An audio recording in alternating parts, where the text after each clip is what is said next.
EPS 95 pension वाढली का? सर्वांना समान पेन्शन मिळणार का? फिक्स मोठी पेन्शन मंजूर झाली का? आज हे प्रश्न लाखो पेन्शनधारक विचारत आहेत. कारण सोशल मीडियावर रोज नवनवीन बातम्या फिरत आहेत. सुप्रीम कोर्टात EPS 95 पेन्शनचा विषय पोहोचलेला आहे, हे सत्य आहे. पण कोर्टाचा अंतिम निर्णय झाला आहे का? की फक्त सुनावणी आणि चर्चा सुरू आहे? हे नीट समजून घेतलं नाही तर चुकीची अपेक्षा तुमच्याच आयुष्यभराच्या हक्काचं नुकसान करू शकते. EPS 95 पेन्शन म्हणजे भीक नाही. ती तुमच्या वर्षानुवर्षांच्या मेहनतीचा, तुमच्या योगदानाचा आणि तुमच्या हक्काचा विषय आहे. पण हा हक्क मिळवताना खोट्या बातम्यांवर विश्वास ठेवला तर सत्य तुमच्यापासून लांब राहू शकतं.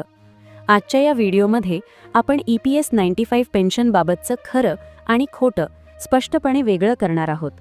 सध्याची खरी स्थिती काय आहे? सुप्रीम कोर्टात नेमकं काय सुरू आहे? पेन्शन वाढीचा निर्णय झाला आहे की नाही? समान पेन्शन आणि फिक्स पेन्शन या बातम्यांमध्ये कितपत तथ्य आहे?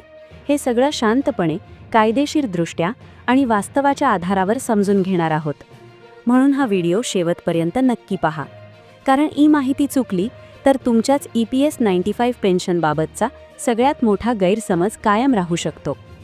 नमस्कार मित्रांनो, आजची ही माहिती EPS 95 पेन्शनधारकांसाठी अत्यंत महत्त्वाची आहे.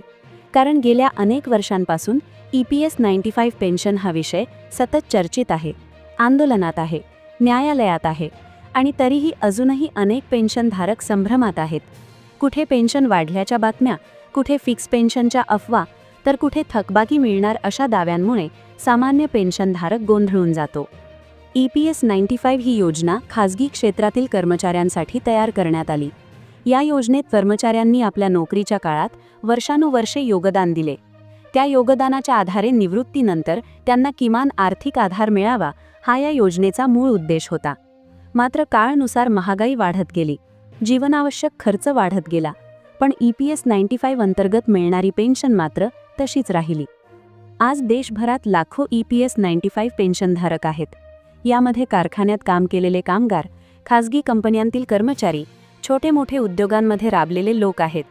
या सर्वांनी आपला तरुणपणाचा मोठा काळ कामात घालवला. त्यामुळे निवृत्तीनंतर त्यांना सन्मानाने जगता येईल इतकी पेन्शन मिळावी ही अपेक्षा चुकीची नाही. मात्र ही माहिती देताना वास्तव काय आहे, काय निर्णय झालेले नाहीत आणि काय फक्त मागणीच्या पातळीवर आहे हे स्पष्ट सांगणे तितकेच आवश्यक आहे. कारण चुकीची माहिती पसरल्यास पेन्शनधारकांचे मानसिक नुकसान होते आणि खोटी अपेक्षा निर्माण होते. म्हणूनच पुढील प्रत्येक मुद्दा नीट, शांतपणे आणि वास्तवाच्या चौकटीत समजून घेणे फार गरजेचे आहे. सध्याची प्रत्यक्ष आणि खरी स्थिती काय आहे? सर्वप्रथम सध्याची खरी स्थिती समजून घेणे अत्यंत आवश्यक आहे. EPS 95 अंतर्गत सध्या देशभरात लागू असलेली किमान पेन्शन 1000 रुपये प्रतिमाह इतकीच आहे. हे वास्तव आहे आणि ते कोणत्याही अफवांवर किंवा सोशल मीडियावरील व्हिडिओंवर आधारित नसून अधिकृत नियमांवर आधारित आहे. गेल्या काही वर्षांमध्ये पेन्शन वाढवावी, किमान पेन्शन 5000 किंवा 7500 रुपये करावी अशी मागणी जोर धरू लागली. यासाठी देशभरात आंदोलने झाली, निवेदने दिली गेली आणि अनेक याचिका न्यायालयात दाखल झाल्या. हे सुद्धा सत्य आहे की EPS 95 संदर्भातील प्रकरणे आज सुप्रीम कोर्टापर्यंत पोहोचलेली आहेत. मात्र इथे एक महत्त्वाची गोष्ट लक्षात घ्यावी लागते. सुप्रीम कोर्टाने आजपर्यंत EPS 95 पेन्शन वाढवण्याचा कोणताही अंतिम, सक्तीचा आदेश दिलेला नाही.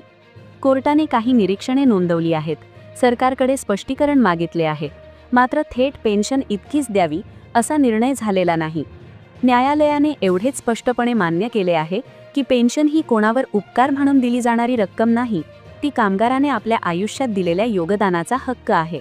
मात्र त्या हक्काची रक्कम किती असावी याचा अंतिम निर्णय घेण्याचा अधिकार आजही सरकार आणि धोरणकर्त्यांकडेच आहे.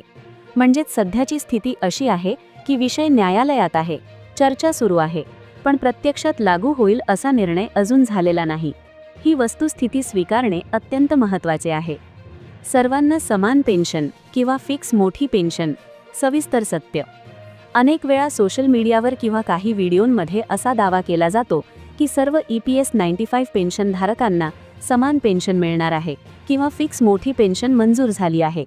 पण हे दावे सध्या पूर्णपणे चुकीचे आहेत. आजच्या घडीला सर्व EPS 95 पेन्शनधारकांना समान पेन्शन देण्याचा कोणताही निर्णय झालेला नाही. तसेच कोणतीही फिक्स मोठी पेन्शन अधिकृतरित्या जाहीर झालेली नाही. अशा बातम्या ऐकायला आकर्षक वाटतात, पण त्या वास्तवावर आधारित नाहीत. सध्याच्या नियमांनुसार EPS पेन्शन ठरवताना काही ठराविक घटक विचारात घेतले जातात. त्यामध्ये कर्मचाऱ्याचा सेवा कालावधी, वेतन मर्यादा 15,000 रुपये आणि EPS मध्ये दिलेले योगदान किती वर्षांचे आहे हे पाहिले जाते. म्हणजेच प्रत्येकाची पेन्शन वेगवेगळी असते. जर सर्वांना समान पेन्शन द्यायची असेल तर त्यासाठी कायद्यात बदल, नवीन अधिसूचना आणि सरकारचा स्पष्ट निर्णय आवश्यक असतो. आजच्या घडीला असा कोणताही बदल अधिकृतरित्या जाहीर झालेला नाही. त्यामुळे अशा बातम्यांवर विश्वास ठेवणे धोकादायक ठरू शकते. सेवा वर्षांनुसार वर्गीकरण, मागणी विरुद्ध वास्तव. सविस्तर. 10 वर्षे, 15 ते 25 वर्षे, 30 वर्षे सेवा अशा वर्गांमध्ये पेन्शन विभागली जाणार अशा चर्चा अनेकदा ऐकायला मिळतात. ही कल्पना पेन्शनधारकांच्या मागण्यांमधून पुढे आलेली आहे हे खरी आहे. मात्र वास्तव हे आहे की सरकार किंवा EPFO कडून अशा प्रकारची कोणतीही अधिकृत वर्गीकरण आजपर्यंत जाहीर करण्यात आलेली नाही. सध्या हे फक्त चर्चेच्या आणि मागणीच्या पातळीवर आहे. अनेक संघटना आणि पेन्शनधारक गटांनी अशी मागणी केली आहे की जास्त वर्षे सेवा दिलेल्यांना जास्त पेन्शन मिळावी. ही मागणी नैतिकदृष्ट्या योग्य वाटू शकते, पण ती लागू होण्यासाठी सरकारी निर्णय आणि कायदेशीर प्रक्रिया आवश्यक आहे. म्हणूनच सध्या सेवा वर्षांनुसार पेन्शन ठरवली जाणार आहे असे ठामपणे सांगणे चुकीचे ठरेल. अधिकृत अधिसूचना येईपर्यंत याकडे फक्त प्रस्ताव किंवा मागणी म्हणूनच पाहिले पाहिजे. हायर पेन्शनबाबत सविस्तर आणि खरी माहिती. हायर पेन्शन म्हणजे उच्च वेतनावर आधारित पेन्शन. हा विषय EPS 95 पेन्शन वाढीपेक्षा वेगळा आहे. अनेकदा या दोन्ही गोष्टी एकत्र केल्या जातात, त्यामुळे गोंधळ निर्माण होतो. उच्च पेन्शनचा लाभ फक्त त्यांनाच मिळू शकतो ज्यांनी नोकरीच्या काळात 15,000 रुपयांपेक्षा जास्त वेतनावर PF योगदान दिले होते आणि ज्यांनी वेळेत हायर पेन्शनचा पर्याय ऑप्शन निवडलेला होता. यासाठी ठराविक अटी, कागदपत्रे आणि प्रक्रिया आहेत. प्रत्येक EPS 95 पेन्शनधारक या श्रेणीत येत नाही. त्यामुळे सगळ्यांना हाय पेन्शन मिळणार आहे हा दावा पूर्णपणे चुकीचा आहे. थकबाकी. वास्तव काय आहे? थकबाकी मिळणार का? हा प्रश्न प्रत्येक पेन्शनधारकाच्या मनात आहे. पण सध्या याबाबत कोणतीही तारीख, रक्कम किंवा अधिकृत आदेश जाहीर झालेला नाही. सरकारचा निर्णय किंवा सुप्रीम कोर्टाचा स्पष्ट आदेश याशिवाय थकबाकी मिळणे शक्यपर नाही. त्यामुळे आत्ताच्या घडीला थकबाकीबाबत कोणताही दावा करणे चुकीचे ठरेल.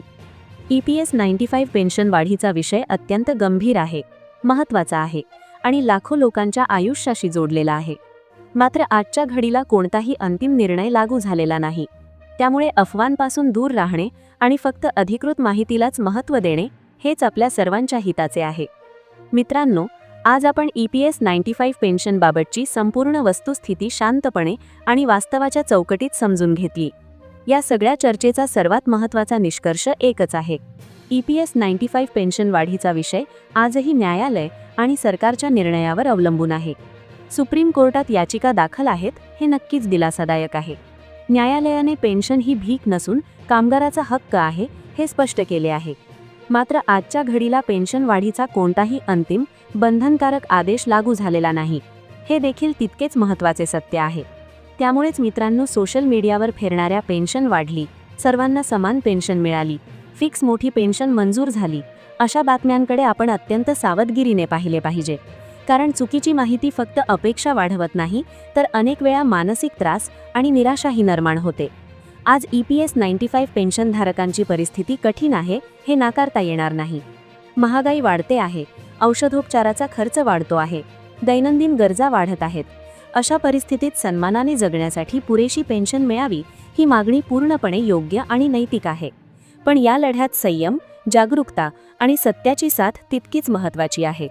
अफवांवर विश्वास ठेवण्याऐवजी फक्त अधिकृत आदेश, सरकारी परिपत्रक आणि न्यायालयीन निर्णयांवरच विश्वास ठेवणे हेच आपल्या सर्वांच्या हिताचे आहे. मित्रांनो, या टप्प्यावर प्रत्येक EPS 95 पेन्शनधारकाने आपले PF आणि EPS रेकॉर्ड नीट तपासून ठेवणे, सेवा कालावधी अचूक नोंदवलेला आहे का हे पाहणे आणि भविष्यात जर कोणतीही अधिकृत प्रक्रिया सुरू झाली तर त्यासाठी आपण तयार राहणे हे अत्यंत गरजेचे आहे. आज निर्णय झाला नसेल, पण मुद्दा जिवंत आहे, आवाज पोहोचलेला आहे आणि त्यामुळे आशा सोडण्याचं कारण नाही. योग्य माहिती, संयम आणि एकजूट ठेवली तर अर्ज नाही तर उद्या निश्चितच EPS 95 पेन्शनधारकांच्या हक्काला न्याय मिळेल. आमचा प्रयत्न इतकाच आहे की तुमच्यापर्यंत फक्त खरी, स्पष्ट आणि दिशाभूल न करणारी माहिती पोहोचावी. जसा अधिकृत अपडेट येईल तसा तो सर्वात आधी तुमच्यासमोर मांडला जाईल. तोपर्यंत जागरूक रहा, अफवांपासून दूर रहा आणि सत्याच्या बाजूने ठाम उभे रहा. धन्यवाद.